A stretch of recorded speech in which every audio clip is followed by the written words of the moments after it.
Ankleshwar national highway number 48 પર પરિવાર hotel પાસે રસ્તો ઓળંગી રહેલા ઈસમને અજાણ્યા વાહને ટક્કર મારી હતી. ગંભીર ઈજાના પગલે સ્થળ પર જ મોત નીપજ્યું હતું. નજીકમાં આવેલ સાંઈ દર્શન સોસાયટીમાંથી કામ અર્થે હાઈવે પર ઈસમ નીકળ્યો હતો. આ ઘટના અંગે રૂરલ પોલીસે અજાણ્યા વાહન ચાલક વિરુદ્ધ ગુનો નોંધી તપાસ શરૂ કરી હતી.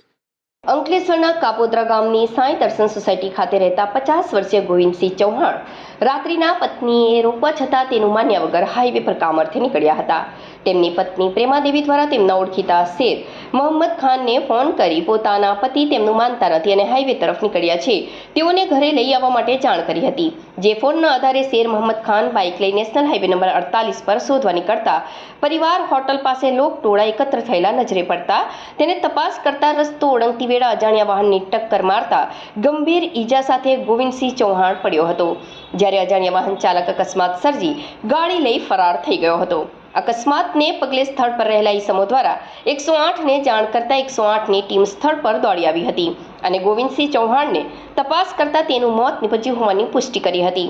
તો ઘટના અંગે અંકલેશ્વર રૂરલ પોલીસ મથકે શેર મોહમ્મદ ખાને ફરિયાદ આપતા પોલીસે